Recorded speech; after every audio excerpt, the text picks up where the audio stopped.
Hello students, welcome to this session, and today our topic, we are going to discuss three topics today. One is cervical fascia,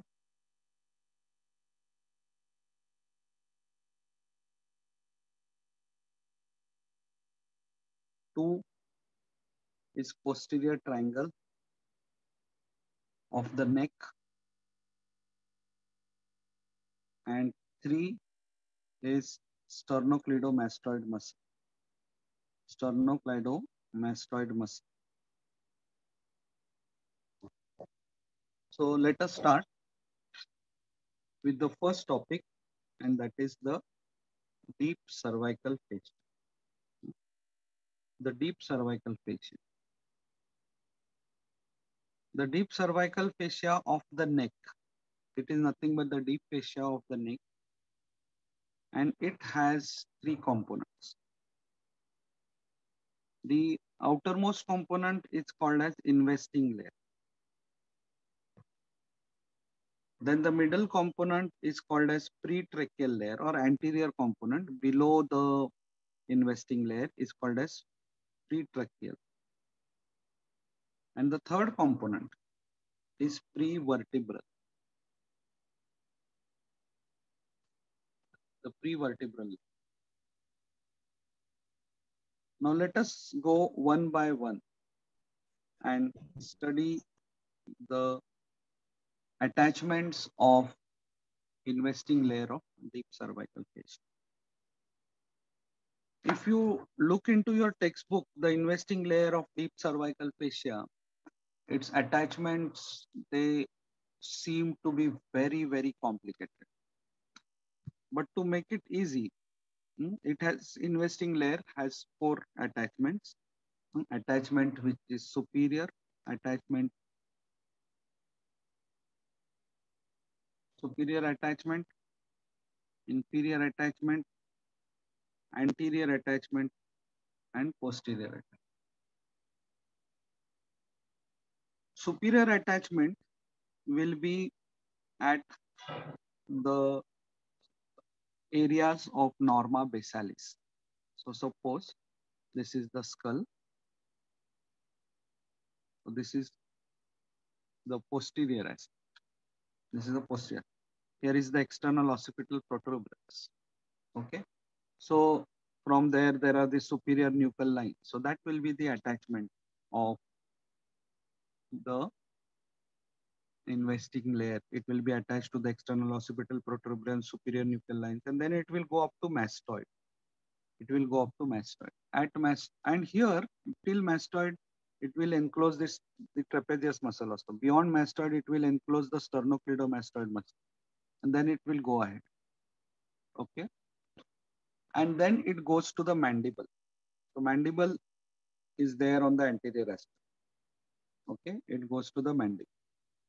So this is how it runs on the superior aspect from external occipital protuberance, encloses the trapezius, superior nuchal line, mastoid process, okay, and then mandible goes to the base of the mandible. Again here, it will be splitting to enclose between the mastoid and the mandible. It will be splitting to enclose the parotid gland. So the parotid gland, the capsule will be formed by investing layer. So investing layer is splitting to enclose two muscles, trapezius, sternocleidomastoid, and gland, parotid. And here it will split again to enclose the submandibular gland also. So two glands, two muscles. Okay.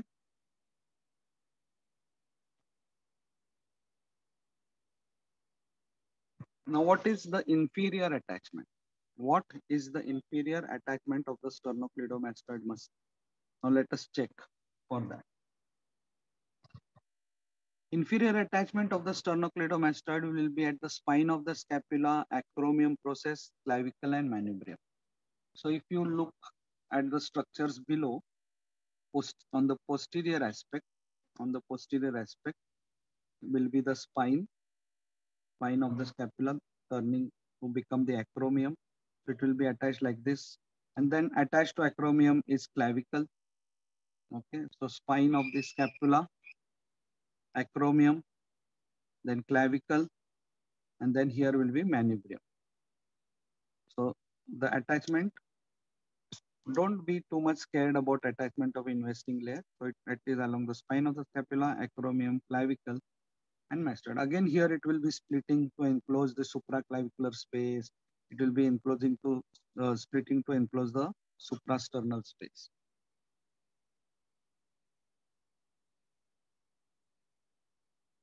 Now let us check the anterior attachment of the investing layer. Anterior attachment of the investing layer. Anteriorly, if you are looking, this is the mandible, and it goes below from the symphysis mentae of the mandible, goes to the hyoid bone. Okay, from there to the hyoid bone. Symphysis mentae to hyoid bone. It goes like this. And posteriorly, if you look, posteriorly also it is very easy to remember. Posteriorly, it is attached to the external occipital protuberance. Okay, and from external occipital protuberance starts ligamentum nuchae, and it ends at C7. So posterior attachment of the investing layer is like this. So from here, it will go like this, enclose the trapezius, then enclose, get attached, go along the superior nuchal lines, and then go to the mastoid process, enclose the sternocleidomastoid, then between mastoid and mandible, split to enclose the parotid gland, and then go up to symphysis mentae, come down. Okay, this is how the investing layer, which is like a collar. So if this is our neck, the investing layer, and this is the skin of the neck, the investing layer almost surrounds. And as it is surrounding, it splits to enclose two muscles, that is sternocleidomastoid and trapezius, two glands, parotid gland and the submandibular gland, and two spaces, suprasternal space and supraclavicular space. Okay. So if this is the neck, the investing layer goes like this around the neck, enclosing two muscles, trapezius, sternocleidomastoid, two glands, parotid, submandibular, two spaces, suprasternal space and supraclavicular space. Then comes the next, that is the pretracheal fascia. Now the pretracheal fascia is attached, if you see the attachment of the pretracheal fascia,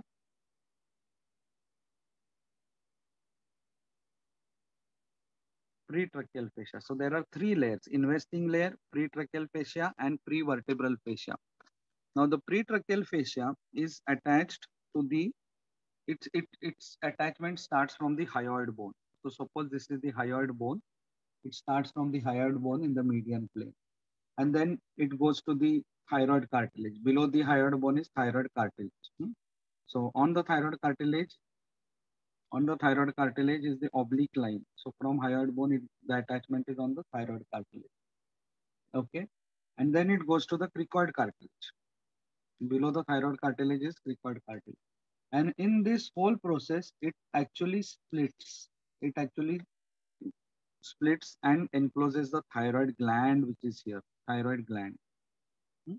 So the thickening of the thyroid gland, which is called as a suspensory ligament of Berry, is formed by the thickening of the pretracheal fascia. So this pretracheal fascia, then inferiorly, it goes down and blends with the arch of aorta. So goes down and blends with the arch of aorta. So it is there anteriorly. So investing layer will be somewhere ahead of it. Below the investing layer, there is another layer of deep fascia called as pretracheal layer, which starts from the hyoid, goes to the thyroid, and then encloses, uh, and then from there goes to the arch of aorta. And around the tissue around the arch of the aorta, it uh, it merges around the soft tissue of the arch of aorta. Okay. Hmm. So basically, this fascia allows the free movement of trachea during swallowing. So the one of the roles of this fascia is that it supports the thyroid gland because it is uh,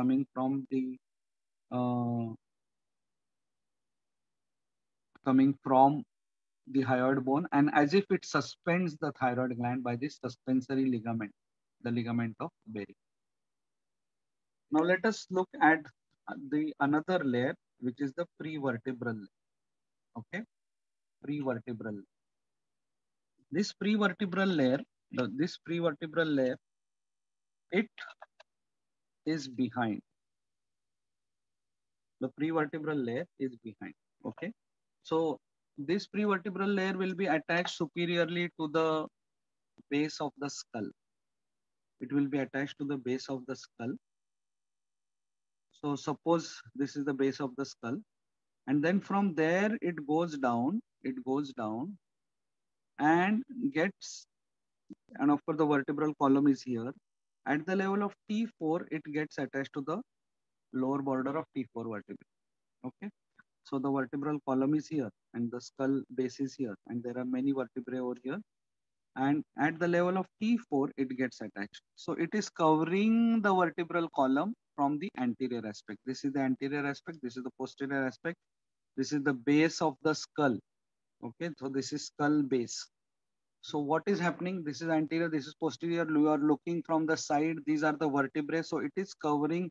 So there are muscles in front of this vertebrae. So this prevertebral layer is covering all the vertebrae and the muscles and the nerves arising from it. So if there is any nerve arising from this vertebrae, if any nerves arising from the intervertebral space, it will come out. So what happens is, especially the brachial plexus, this prevertebral layer then gives them a sheet because they are coming from behind. And as they are piercing the prevertebral layer and coming out, the prevertebral layer gives them a sheet. And that sheet is called as axillary sheet. Okay, it will include the brachial plexus, the trunks of the brachial plexus. Also, there will axillary art. It will cover the axillary artery also, but it will not cover the axillary vein for simple reason. For simple reason, it will not cover the axillary vein is that axillary vein, the veins cannot be covered by deep fascia most of the time. And the deeper veins can be, but the superficial veins cannot be because they have to remain empty because in case of increased venous return, these veins should be available. I'll give you another view from where if you see how the prevertebral fascia looks like. Suppose this is the vertebra, and then this is the spine and this is the transverse. There will be multiple muscles here covering the prevertebral layer. The prevertebral layer will be here. Okay. So the nerves arising will pierce it. And whichever nerve is piercing it, the prevertebral layer will give a covering for it. Now coming again to the pretracheal layer. The pretracheal layer, as it goes behind, if you are looking from in a horizontal section,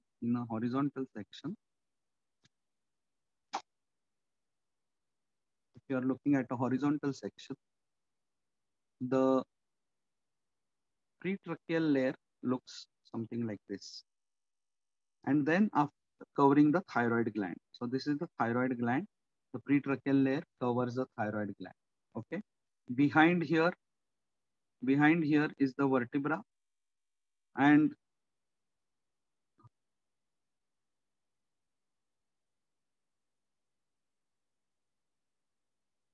here is the vertebra, and covering the vertebra like this is prevertebral layer. So pretracheal layer is here and prevertebral layer is here. Okay. And the investing layer goes like this around. Of course, as it goes, it splits to enclose multiple structures. Okay. Somewhere here, is a structure called carotid sheath. Somewhere here is a structure called carotid sheath, and the pretracheal layer contributes to its formation. Tracheal sheath, the carotid sheath. The carotid sheath will contain internal carotid artery, it will contain internal jugular vein, and it will contain vagus nerve. Vagus nerve. Okay, so these are the three structures: internal carotid artery or common carotid artery also in the lower part, then internal jugular vein and vagus nerve. In its anterior part, there is a nerve called as ansa cervicalis. Ansa cervicalis. And posteriorly is sympathetic chain. Posteriorly is sympathetic chain. So ansa cervicalis anteriorly, posteriorly sympathetic chain. Okay. So I'll just again we'll have a fast revision of the cervical fascia. Today we started with cervical fascia, and we said that the deep fascia of the neck is called as the deep cervical fascia. Cervical means neck. So deep cervical fascia, and this deep cervical fascia has three layers: investing layer, pretracheal layer, prevertebral. Investing layer goes like a collar all around. It will go all around the neck. Pretracheal is anteriorly covers the thyroid gland. It is attached to hyoid, thyroid cartilage, encloses the thyroid gland, goes into the thorax and merges around the aortic tissue. Prevertebral layer is posterior. It runs from the base of the skull to T4 vertebra. So pre-investing layer goes around somewhere like this, splitting and closing multiple structures and muscles. Okay. So it starts from the external occipital protuberance, encloses the trapezius, goes to mastoid, then encloses sternocleidomastoid, encloses parotid, encloses submandibular, goes to the mandible. On the inferior aspect, starts from its attachments are spine of scapula, acromion, clavicle, manubrium. You have to just move your finger from posterior to anterior aspect. The pretracheal layer we said starts from symphysis mentae, goes to the hyoid. No, sorry. Even the investing layer anteriorly goes like this from symphysis mentae. It is anterior to the hyoid, goes down. On the posterior aspect starts from the external occipital protuberance and goes up to C7. From C7, it will run horizontally along the spine of the scapula on the upper part and then go like this. Okay. Pretracheal layer runs from the hyoid to thyroid oblique line, then encloses thyroid gland, connects to cricoid, and then goes up to the arch of the aorta and merges around the tissue of the arch of the aorta. Laterally as it goes, it contributes to the formation of the carotid sheath. Carotid sheath. Well, when we discuss the prevertebral fascia, we said we are looking from the side. This is the skull base. This is T4 vertebra. The prevertebral fascia runs from skull to T4. It gets attached to T4. Nerves, whenever they are coming out, it gives them a sheath. It is the one which forms the axillary sheath. So here, how anatomy is so important. Just understand. So any pus, any tuberculosis of the spine of the cervical vertebra, the pus will pass through the axillary sheath and may emerge in the axilla. Okay, and patient and the doctor may keep on thinking that how come this pus is there in axilla and keep on locally treating, but the pus may be dripping down through the axillary sheath from the vertebrae to axilla. Now, one important component regarding applied anatomy of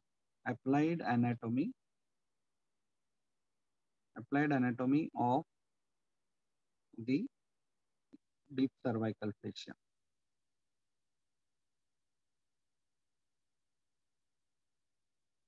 Now you are looking from the side and this is the thoracic cavity.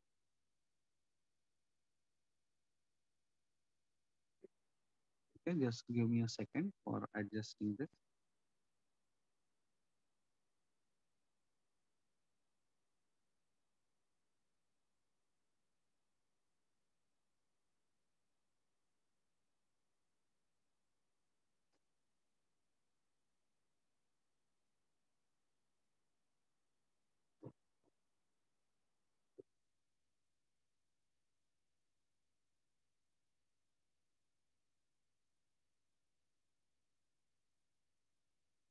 Okay.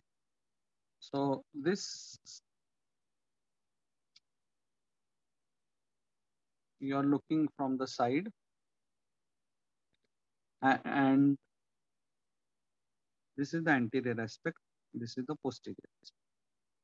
We are talking about the applied anatomy. We are talking about the applied anatomy of.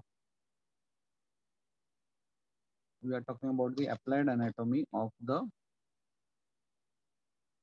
deep layer of cervical fascia. Now here is arch of aorta.